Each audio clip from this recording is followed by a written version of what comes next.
Analyse de la pleine lune du 5 février 2023 à 19h28, heure de Paris. Bonjour à tous et bienvenue pour l'analyse de cette pleine lune dans le signe du Lion qui a débuté le 21 janvier dernier lors de la nouvelle lune en Verseau.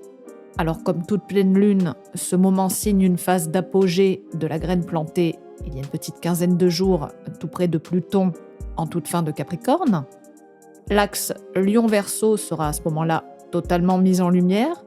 Et qu'est-ce qu'on remarque d'entrée de jeu en regardant cette carte ? Eh bien, un T carré, c'est-à-dire un ensemble composé d'une opposition, formée ici par la pleine lune, relié par deux carrés avec Uranus, le maître du Verseau, et donc de cette lunaison.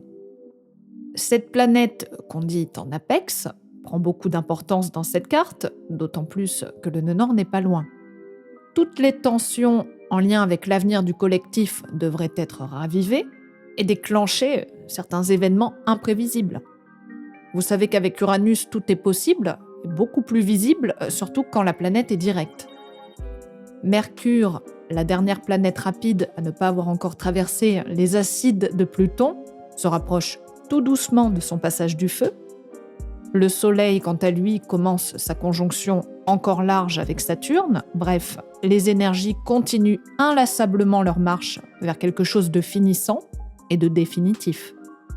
Nous sommes tous d'accord pour nous rendre compte qu'il n'est plus question de faire machine arrière. De toute manière, une page est tournée et le processus de transformation continue sans faire de pause. À présent, toutes les planètes sont directes, ce qui présuppose une accélération des événements. Le temps de la préparation est écoulé et j'ose espérer que la majorité d'entre vous avait su vous délester le plus possible de ce qui encombre. Nous allons détailler tout ça avec calme et détermination, chaleur et engagement, dans un esprit serein et solidaire. Et d'ailleurs, n'est-ce pas tout ce que nous devons nourrir ces prochains temps ? Le rugissement du cœur du lion dans sa plus haute énergie doit venir nous aider à faire entendre notre voix. Alors n'ayons pas peur de rugir, non pas pour effrayer, mais pour ouvrir la voie nouvelle. C'est ça. Tout à fait. Nous pouvons commencer dans de bonnes énergies. Vous n'êtes pas d'accord, mon lion ? Voilà, j'en étais sûre. Allez, c'est parti. La pleine lune se trouve sur le 16e degré 41 du lion. Son degré sabian nous dit « Le cœur des paroissiens entonne des cantiques ». La dominante est le sentiment de solidarité unissant des hommes et des femmes dans leur dévouement à un idéal collectif. Alors, une fois encore, rien qu'à la lecture de ce degré, nous pouvons percevoir l'aspect collectif des énergies dans lesquelles nous baignons depuis un moment. Idéalisme et solidarité ne serait-ce pas pourtant l'apanage du signe du Verseau. Le lion porte également en lui ces notions. Elles ne s'expriment juste pas de la même manière. L'expression singulière du lion vient se mêler à celle de ses congénères. En s'unissant pour chanter ensemble quelque chose qui les unit, leur chant portera bien davantage que s'il s'agissait d'un solo. Alors cela peut être aussi beau, mais ça n'a pas le même poids. La chorale est constituée de multiples sonorités singulières formant un seul et même tout, riche et complexe. On peut imaginer qu'il y ait des voix de tête, plus aiguës, tout comme des plus profondes, voire des carrément très basses. Elles ne pourront pas chanter de la même manière, vous en conviendrez.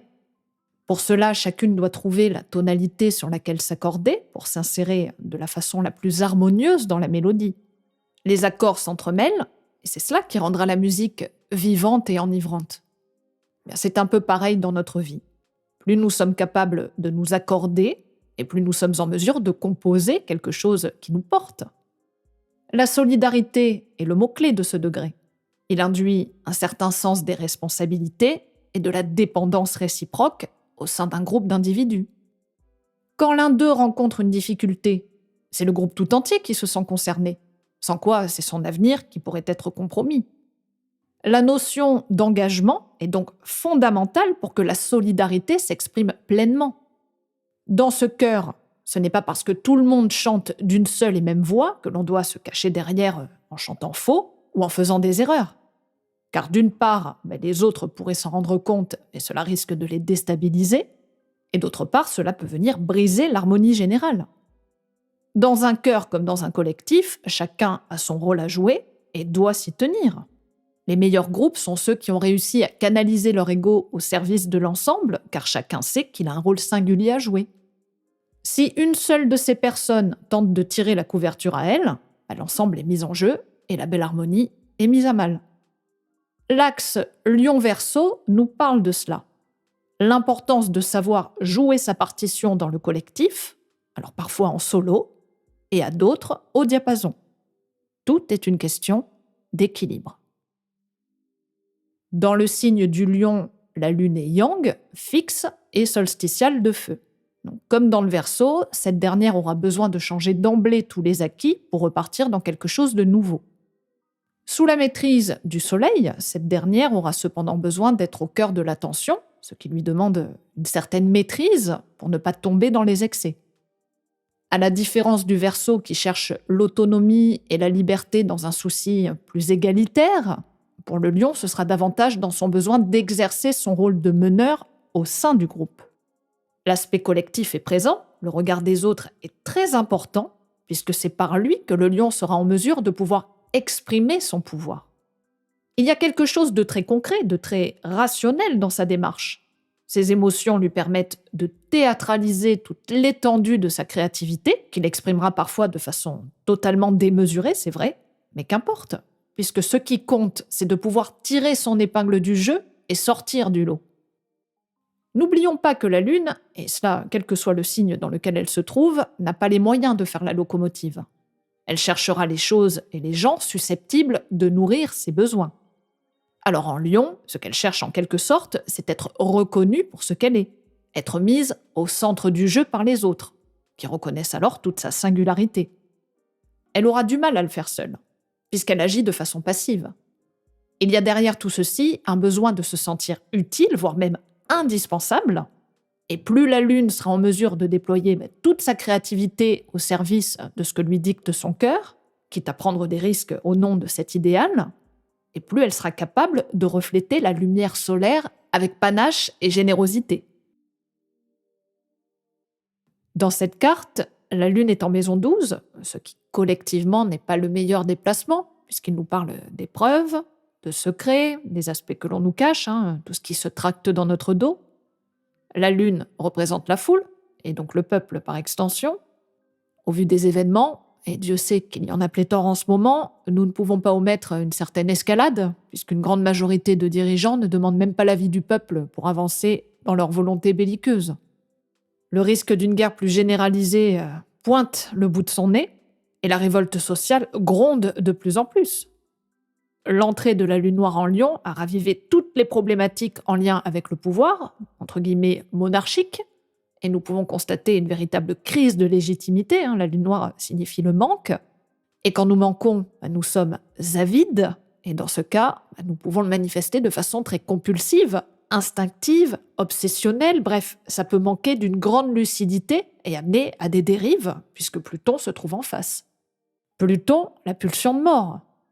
Donc je ne voudrais pas être fataliste, mais au vu des événements et de la tournure que prennent les choses, tout est possible.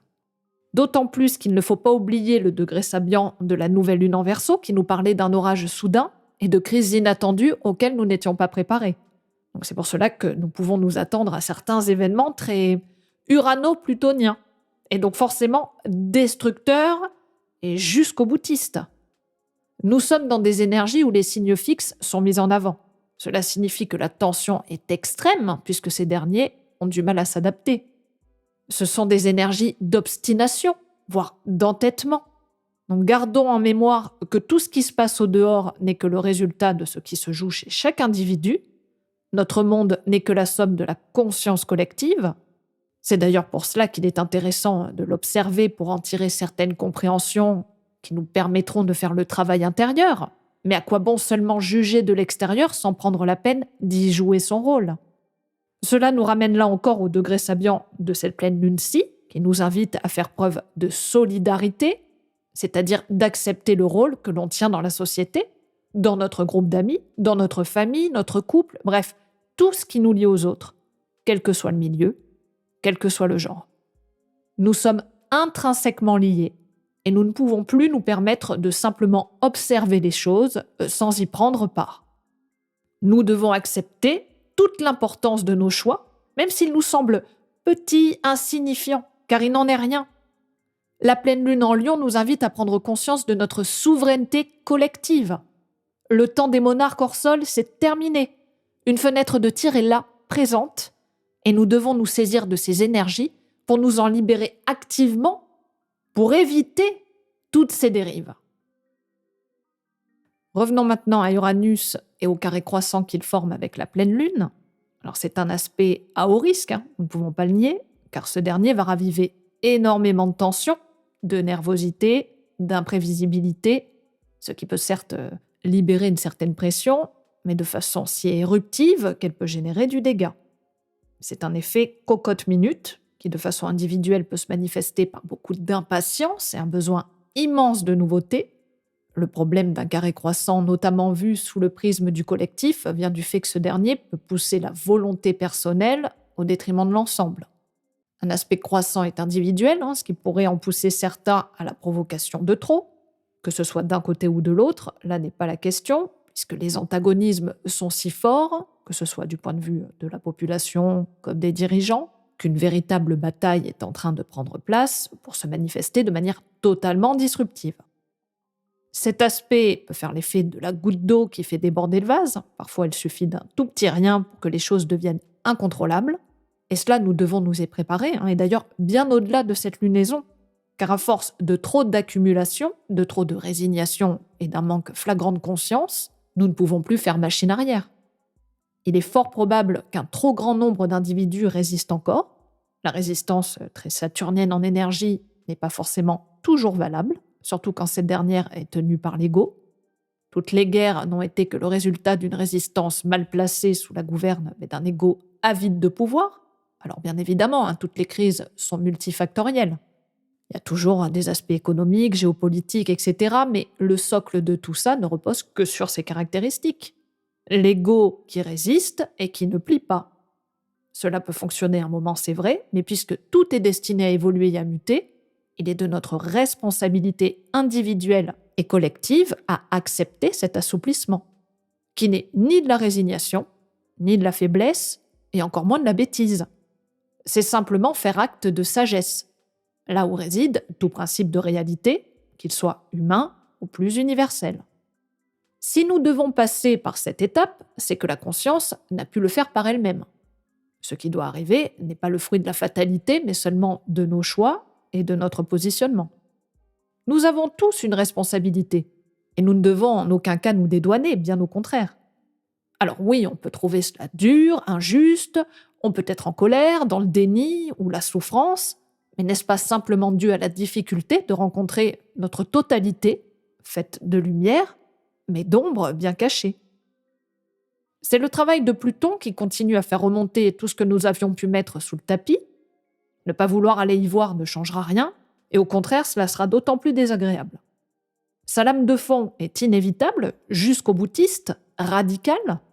Pluton est là pour nous mettre face à nous-mêmes dans toute notre authenticité. Il nous déshabille au dedans comme au dehors pour nous mettre face aux évidences, face à nos instincts les plus sombres, à nos fantômes, à nos angoisses. Alors c'est pas juste pour nous embêter là encore, bien au contraire, Pluton c'est un alchimiste qui transforme le plomb en or, mais pour ça il faut accepter le processus dans un total abandon. Et c'est ça le plus difficile, car nous n'avons pas été conditionnés de la sorte. Pluton vient nous déconditionner, c'est-à-dire qu'il vient nous nettoyer de tout ce qui n'est pas véritablement nous. Et ça peut faire très peur, car pour la plupart, nous nous en sommes accommodés, même si nous en souffrons. Accepter de se dépouiller de tous nos conditionnements peut dans un premier temps nous sembler seulement comme quelque chose qui nous dépossède, alors que dans le fond, il ne fait que nous alléger. Nous devrions nous questionner sur la notion du poids et en quoi ce dernier nous sécurise tant. C'est là que nous comprendrions peut-être toute notre complexité, voire parfois un certain masochisme de notre part. Accumuler par peur de perdre, mais perdre quoi au final ? Qu'est-ce qui nous retient encore au point de nous identifier à ce que nous possédons ? Toutes ces questions et bien d'autres encore devraient être posées avant chaque acte. La nervosité que nous pouvons ressentir se doit d'être interrogée au lieu d'être accumulée. Notre contestation doit pouvoir servir à la transformation plutôt qu'à la destruction. La violence subie ne doit pas être simplement renvoyée à l'expéditeur, mais doit être génératrice de création, d'émancipation et de détachement. Tous ces vieux schémas continuent d'être majoritaires et c'est pour cela que nous en sommes encore là. Alors, espérons que de plus en plus de conscience s'éveille à de nouvelles méthodes et c'est à nous, individuellement, de prendre en charge ce nouveau commencement. Le Soleil se trouve donc par opposition sur le 17e degré du Verseau. Le symbole sabian nous parle d'un chien qui monte la garde, protecteur de ses maîtres et de leurs biens. La dominante est de savoir protéger et sauvegarder ses droits individuels dans un contexte social complexe. Ici, Rudyard évoque la notion de protection de chaque individu face à une société lui retirant progressivement de son droit à mener une vie privée libre de toute ingérence publique. La différence entre la théorie et la pratique peut parfois se révéler à des kilomètres de la réalité. Force est de constater que depuis plusieurs années maintenant, nous pouvons voir à quel point notre liberté se réduit à peau de chagrin. Et pourtant, c'est souvent le terme de sécurité qui est employé pour faire passer la pilule. Que ce soit face à une maladie, à un conflit, nos retraites ou à toute autre chose, si nos droits sont réduits, c'est uniquement pour notre bien et notre sécurité, bien sûr. Comment même en douter? Rudyard fait également le parallèle avec l'idée de faire face de façon plus occulte à des forces intrusives, type base astrale, qui s'amplifient à mesure que l'individu parvient à des états de conscience plus élevés. En effet, plus on tente de faire la lumière, et plus les ombres risquent de se rebeller, quel que soit le domaine de notre vie. On peut alors se dire que plus nous sommes en capacité de nous purifier, et plus nous pourrions, d'entrée de jeu, sembler plus perméables à certaines attaques. En se mettant à nu, nous pouvons craindre d'y dévoiler nos faiblesses, ou du moins ce que nous percevons comme tel. Quel que soit le domaine, ce degré nous parle de notre capacité à la maîtrise des énergies. Alors, qu'est-ce que cela pourrait signifier concrètement? Ne serait-ce pas tout simplement l'idée encore d'une reprise de son pouvoir? Pouvoir créateur qui à lui seul peut nous permettre de nous libérer du joug de la société, de nos conditionnements et des idéologies de toutes sortes. Là encore, il serait intéressant de creuser sur cette idée de protection qui, mal canalisée, peut nous emprisonner plutôt que de nous libérer. Et à travers ce degré, l'esprit Verseau, qui est un pacifiste en soi, ne répondra pas aux attaques par la violence, mais par la créativité uranienne. Car n'oublions pas que Mars y est en chute. Plus la personne sera créatrice, c'est-à-dire libre et émancipée, et plus son besoin de protection sera grand. Et c'est bien pour cela que nous devons, tel ce chien, monter la garde de ce qui nous appartient, et nous semble juste, pour nous permettre, tout comme à tout à chacun, de mener notre chemin. Le Soleil, qui s'approche tout doucement de sa conjonction à Saturne, n'en est qu'à ses prémices, puisque son aspect exact sera le 16 février. Cependant, vu que l'orbe est de 10 degrés, nous pouvons le prendre en compte dès à présent. Cet aspect nous amène là encore à l'idée d'un nouveau germe. En ce moment, entre les conjonctions avec Pluton, qui nous pousse à nous transformer de façon radicale, et Saturne, qui de son côté nous enjoint à réformer les structures mêmes de notre vie, qu'elles soient sociales ou plus individuelles, il y a comme une résonance, puisque Pluton est en Capricorne, qui est régi par Saturne. Vous voyez comme tout marche ensemble, et que nous ne pouvons omettre un aspect au profit de l'autre. Tout se répond, tout s'alimente. Et c'est pour cela, entre autres, que le passage peut se révéler difficile, voire douloureux. Tous ces aspects formés quasi au même moment nous indiquent bien qu'une transformation générale est en train de se produire. Après toutes ces années où nous pouvions avoir le sentiment que rien ne se passait, voilà venu le temps où tout bouge d'un seul coup. Et pourtant, si nous avons suivi les cycles du ciel, nous pouvions nous apercevoir qu'en profondeur, ça travaillait fort. Cette conjonction Soleil-Saturne nous parle de responsabilité nouvelle. Et ici, au carré décroissant à Uranus, notre volonté, nos désirs sont dans l'obligation de muter au profit d'une nouvelle vision, plus à même de répondre aux exigences de notre temps. Comme j'ai déjà pu vous le dire à maintes et maintes reprises, tout aspect décroissant nous demande d'aller au-delà de notre seule volonté personnelle. Nous devons faire preuve d'adaptation et surtout de nous ouvrir à plus grand que nous pour que nos futures réalisations se fassent au profit du plus grand nombre, ou du moins à plus que nous. Cette notion d'ego est extrêmement importante en ce début d'année, et je dirais même pour ces quelques prochains mois. Et dans une société aussi individualisée que celle où nous nous trouvons actuellement, nous nous rendons bien compte que cela ne fonctionne plus, et je dirais même que cela nous rend profondément malheureux et en manque de sens. L'idée d'utilité est quelque chose qui a été fortement dévoyé depuis très longtemps maintenant, et faussement utilisé pour des profits qui n'ont aucun rapport avec l'humain. Ici, en maison 6, le soleil couplé à Saturne nous parle de notre quotidien, fait de responsabilités et d'obligations. Saturne peut nous renvoyer à toutes les restrictions que nous subissons par l'inflation, l'augmentation du coût de l'énergie, l'écroulement de nos services publics, tout comme du sentiment général d'être seulement soumis à des devoirs qui nous étouffent et tuent à petit feu le sens même de notre vie collective. Alors une conjonction est, comme vous le savez, une graine de potentialité qui contient en elle autant de bon que de mauvais. À nous de l'arroser avec conscience, sagesse, et je dirais même avec courage et audace. Une graine se doit d'être protégée dans un environnement sécurisé pour lui éviter d'être attaquée, et pour le coup je pense au degré Sabian. Cela sonne plutôt bien si nous le voyons sous cet angle. Il y a l'idée ici que nous pouvons avoir les cartes en main, je veux dire d'un point de vue collectif. Personne ne sera en mesure de dire si à l'avenir ce sera l'ombre ou la lumière qui vaincra. Cela dépendra de nous, maintenant. Pas dans 3 mois et encore moins dans 1 an. Ça commence maintenant. Et voilà pourquoi nous devons nous y mettre sans tarder. Car les ombres, elles, ne s'arrêtent jamais. Et ce serait bien dommage de leur laisser le champ libre.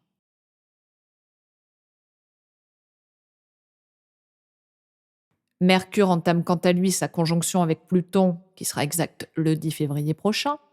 Durant cette pleine lune, nous pouvons d'ores et déjà prendre cette conjonction en compte, en sachant qu'elle s'accentuera au fil des jours. C'est la dernière des planètes dites rapides à traverser le monde souterrain de Pluton. Rappelez-vous que lors de sa dernière rétrogradation du 29 décembre dernier, elle s'était avancée jusqu'au 24e degré 21, avant de reculer doucement dans le Capricorne, un peu comme pour réévaluer une toute dernière fois certains aspects de nos vies, notamment en lien avec nos modes de communication, d'échange et de compréhension. Mars, qui agit dans les Gémeaux depuis de longs mois maintenant, est relié par la maîtrise de Mercure, donc ces deux-là fonctionnent forcément ensemble. Qu'avons-nous pu observer depuis ? Collectivement, pas mal de choses ont pu être révélées, que ce soit d'un point de vue structurel, notamment en lien avec notre système politique et médiatique. Leurs liens ne sont plus à démontrer, certaines affaires sont en train de sortir, et il est de plus en plus difficile pour ceux d'en haut de pouvoir agir comme avant. Tout ceci ne passe plus et demande à être transformé complètement. La conjonction va permettre très certainement de continuer à faire sortir pas mal d'affaires sous le tapis. Beaucoup d'informations cachées ne le seront certainement plus, et que ce soit dans le monde comme dans notre vie, cette phase peut nous aider à intensifier notre recherche de la vérité. Il y a l'idée d'une purification nécessaire de la sphère mentale qui a pu se laisser corrompre sans même s'en rendre compte. Nous baignons plus que jamais dans une atmosphère idéologique, et depuis la conjonction Jupiter-Neptune de l'année dernière, plus que jamais. Les médias dits mainstream les colportent tels de vrais perroquets, et cela infuse dans la pensée dominante. Plus que jamais, nous devons là aussi transformer ce système totalement corrompu, obsolète et pyramidal, puisque soumis à la botte des puissants. Il n'y a plus de doute là-dessus. Donc cette période nous prépare en amont à la révélation pour nous aider à nous en libérer. Il est très bon en ce moment de douter, de ne pas seulement prendre une information telle qu'elle, notamment quand cette dernière promeut telle ou telle action. Faites-vous soigner, prenez parti pour tel camp, soyez contre, soyez pour. Vous voyez, tout ce genre d'invitations, plus vraiment déguisées d'ailleurs, et qui nous empêchent de garder notre libre arbitre. Le vieux système souhaite garder les gens dans des cases, cela lui permet de pouvoir conserver le contrôle sur eux. Bien évidemment, c'est tout l'inverse de ce qu'il faut faire pour s'en émanciper.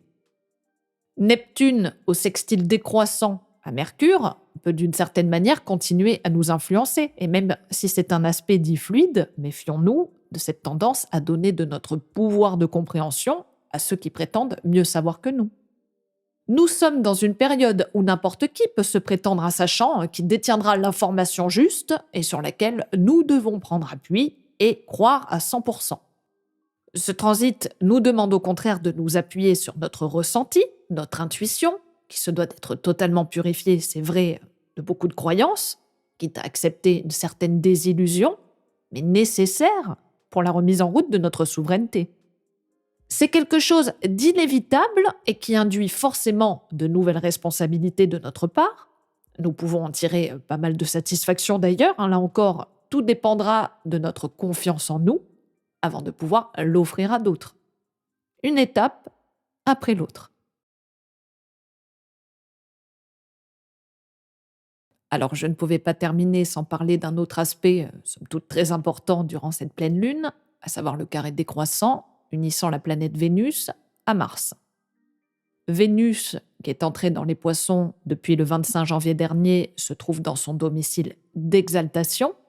C'est une position particulière. L'exaltation est à mon sens quelque chose qui se doit d'être pris avec beaucoup d'attention, car ce n'est pas forcément quelque chose de bénéfique.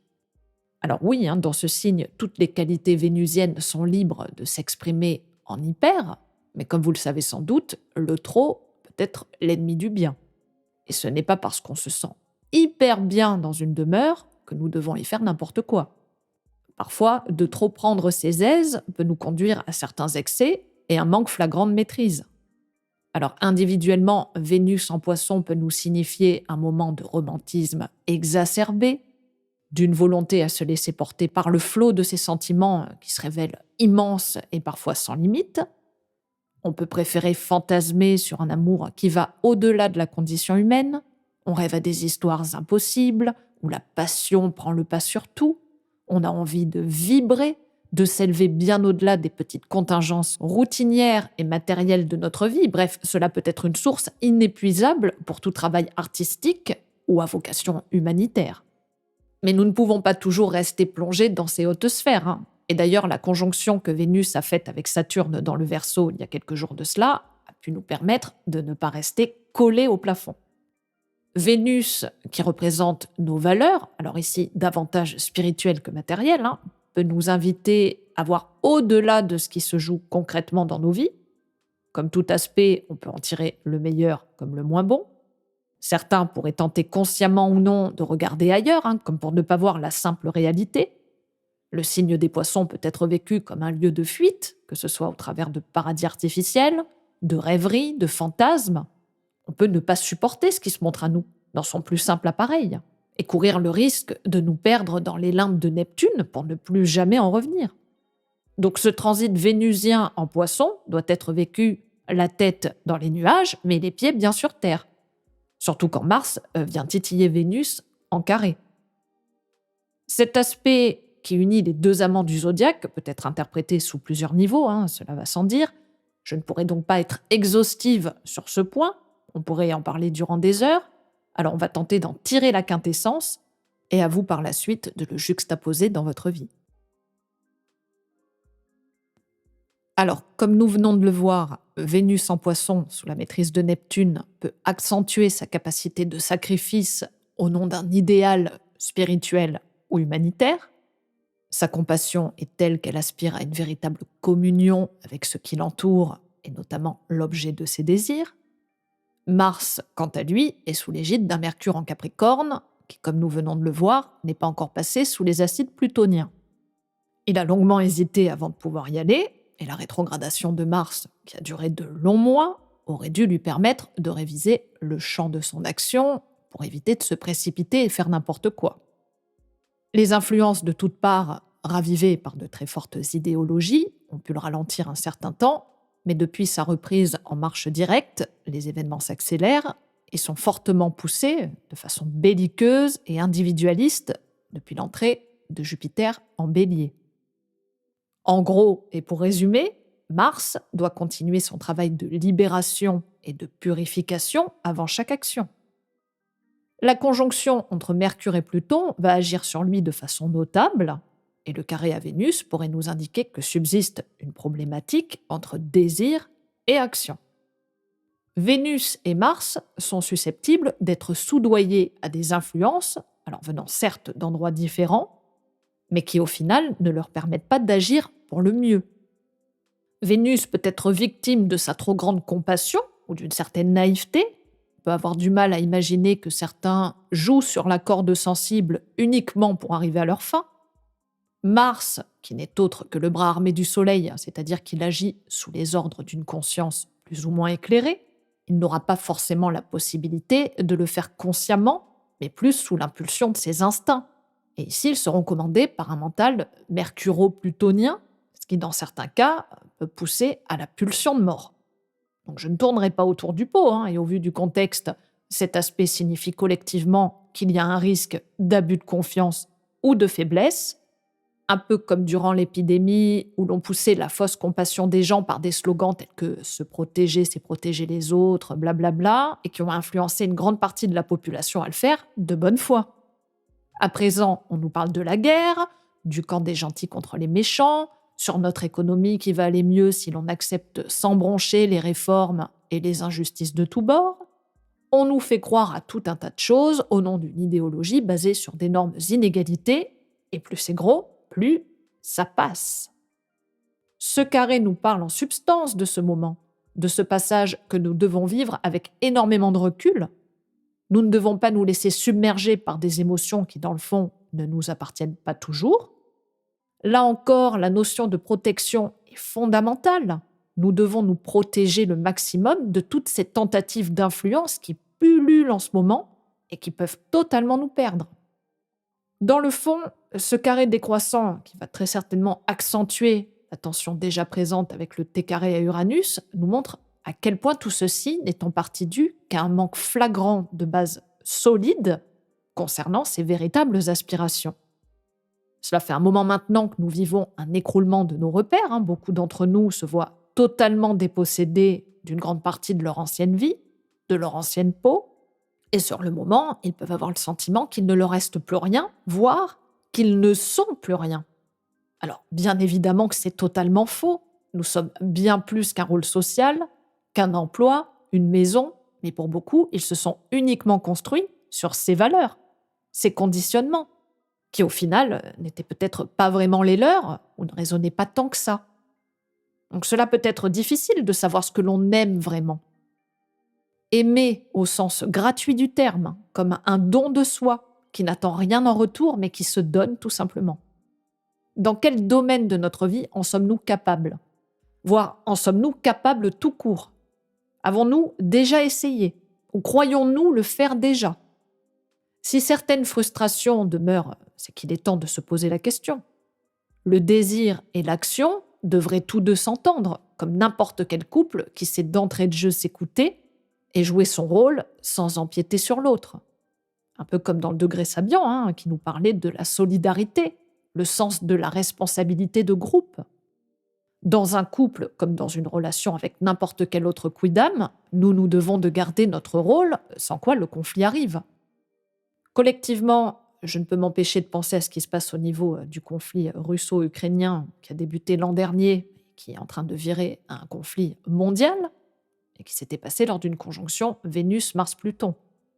Alors ici, réapparaît un aspect entre Vénus et Mars relativement tendu. C'est un aspect décroissant, qui devrait nous inviter normalement à mettre de l'eau dans son vin, mais en sommes-nous collectivement capables ? Je ne peux malheureusement pas m'avancer. Dans notre vie individuelle, tâchons d'utiliser toutes ces énergies pour pacifier notre couple intérieur, notre masculin et notre féminin, notre faculté d'aimer sans attente à des actions sages et qui reposent sur une conscience éclairée et purifiée de toutes influences néfastes ou obsolètes. C'est un travail qui demande là encore un assouplissement de l'ego, cela va sans dire. Ce qui nous semble tellement restrictif, frustrant, injuste, n'est là que pour nous aider à prendre conscience des limites bien plus restrictives que celles que nous vivons actuellement, mais qui étaient tellement loin du champ de notre conscience que nous avions le sentiment que c'était mieux. Ce n'était juste pas accessible. Les énergies nous pressent comme des citrons, c'est vrai, mais c'est un passage obligé et finalement très aidant. Là encore, nous devons faire le travail nécessaire pour le vivre de cette manière. Ça ne tombera pas dans le bec, c'est certain. Le jeu des planètes doit nous servir de boussole au service de notre pouvoir personnel et non pas l'inverse. Plus nous serons capables d'une certaine maîtrise de soi, de ses pulsions, de ses colères et de ses frustrations, et plus nous pourrons diriger cette force gigantesque pour la création de quelque chose, et non pas la destruction. Il ne s'agit pas ici de choisir la guerre ou la paix, car ces deux notions sont les deux faces d'une même pièce. À trop vouloir l'une ou l'autre, on attise forcément les deux pendants. Chercher la paix, c'est en quelque sorte alimenter la guerre. Et plus les gens parleront de paix, plus ils insinueront que guerre il y a. Donc il faut chercher à regarder les événements qui se passent au dehors comme au dedans sous un autre prisme. Le prisme qui va au-delà de la notion du pouvoir égotique. Moi je veux la paix, dira l'un. Et moi la guerre, dira l'autre. Mais au final, qui sommes-nous pour revendiquer pour l'autre ce que nous considérons juste? Et puis croyons-nous vraiment changer les choses dans le fond en nous basant uniquement sur la forme? La paix comme la guerre ne se font pas seulement sur une envie ou un désir individuel, car pour le coup, celui-ci exerce une volonté unilatérale sur quelque chose dont il n'a pas le pouvoir de décision. Nous pouvons le voir sur la façon dont nos dirigeants parlent au peuple, sans le consulter vraiment, mais en lui ordonnant de choisir un camp, de préférer telle chose à une autre, de prendre parti, et nous voyons tout cela nous mène. Alors qu'il suffirait de demander l'avis de tous, par un référendum par exemple, pour pacifier naturellement les choses et les gens. Mais tant que certains individus continueront à vouloir garder le contrôle sur les autres, nous ne pourrons pas avancer dans le bon sens. C'est pareil dans notre vie. Nous devons nous libérer de ce pouvoir de l'ego individualiste qui rend nos rapports absolument détestables et qui nous fait perdre au final le sens de qui nous sommes réellement. Faites donc cohabiter ce couple sacré en réunissant le cœur de Vénus en Poisson et la tête agissante de Mars en Gémeaux. L'un ne va pas sans l'autre, et plus ils seront en capacité de s'entendre, plus ils pourront agir au diapason et chanter d'une seule et même voix dans la même direction. Et nous voilà arrivés à la fin de cette analyse qui vous permettra, je l'espère, de vous insérer dans le cœur de la vie en faisant vibrer votre plus belle note. Je vous remercie pour votre écoute, vos messages, vos likes et vos retours. N'hésitez pas à me laisser un commentaire, j'y répondrai dans tous les cas. Pour tous ceux qui souhaitent une consultation, je vous invite à cliquer sur mon site. Permettez-moi de vous souhaiter une pleine lune extatique. Et je vous dis à très bientôt pour de nouvelles aventures astrologiques.